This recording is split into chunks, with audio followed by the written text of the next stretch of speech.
আজকের অনলাইন ক্লাসের বিষয়বস্তু টেবিল ক্রিয়েট করা, টেবিলকে বিভিন্নভাবে সাজানো এবং মডিফাই করা। প্রথমে টেবিল সংযোজন কিভাবে করতে হয়। ক্লিক ইনসার্ট থেকে টেবিলে ক্লিক করার পরে এখানে দেখুন এমনিভাবে কার্সার ড্র্যাগ করার সাথে সাথে টেবিল চলে আসবে। তো এখানে দেখুন এই বক্সটির ভিতরে দেখুন প্রথমে আছে যে সংখ্যাটা থাকবে প্রথমে, যেমন এখন আছে 7 মানে হচ্ছে 60টি কলাম থাকবে এবং তারপরে আছে 5 মানে হচ্ছে 5টি রো থাকবে। তো এভাবে এখান থেকে আপনাদের ইচ্ছা মতো টেবিল তৈরি করতে পারেন। এখানে জাস্ট ক্লিক করবেন ড্র্যাগ করার পরে, তাহলে টেবিল ক্রিয়েট হয়ে যাবে। তো আমি এখন অন্য আরেকটি ওয়ে দেখাচ্ছি। ক্লিক ইনসার্ট টেবিলে ক্লিক করব, এরকম একটি মেনু আসবে।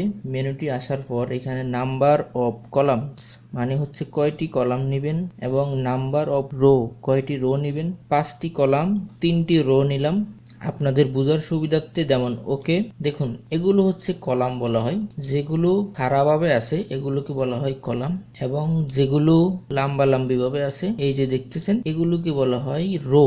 তো এখানে আমি যদি এখানে কার্সার রেখে কিবোর্ড থেকে ট্যাব বাটন প্রেস করি তাহলে কিন্তু আমার রো বাড়তে থাকবে।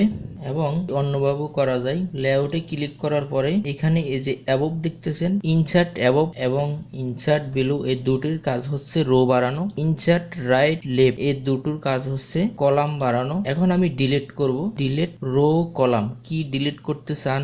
আমি এখান থেকে ধরুন কলাম ডিলিট করব, তো সেই ক্ষেত্রে ডিলিট কলাম, দেখুন কলাম ডিলিট হয়ে গেছে। আমি এখন রো ডিলিট করব, সিলেক্ট দেন রো ডিলিট। ওকে, ডিলিট করা শিখলাম। এখন শিখবেন শর্ট এর ব্যবহার। আমি টেবিলটি একটু বড় করে নিলাম, এখানে কিছু সংখ্যা লিখব শর্ট এর ব্যবহার জানার জন্য। আমি এলোমেলো কিছু সংখ্যা লিখলাম, এই সংখ্যাগুলো সিলেক্ট করব, দেন এখান থেকে শর্টে ক্লিক করব।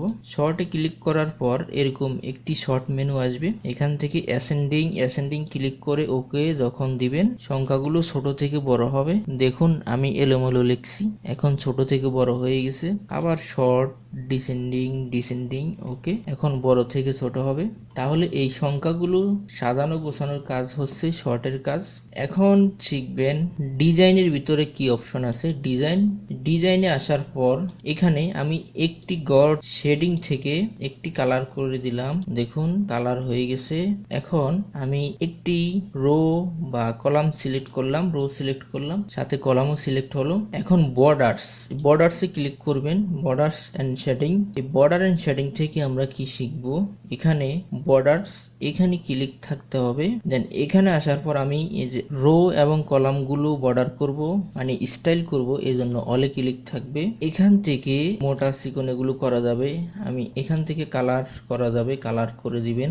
দেন এখানে দেখুন যে বক্সটি আসছে, এখান থেকে আপনারা কিন্তু রো বা কলাম কোনোটি মডিফাই করতে চান কিনা। এই যে পাশে যে ঘরগুলো থাকবে এগুলোতে ক্লিক করবেন, দেখবেন কোনোটি থাকবে কোনোটি চলে যাবে, এগুলো ক্লিক করে দেখবেন। দেন আমি সবগুলোই অ্যাক্টিভ করে রাখলাম, দেন ওকে। একটি স্টাইল তৈরি হয়ে গেল টেবিলের রো এবং কলাম। এই ব্যাপারটি অনেকেই জানে না।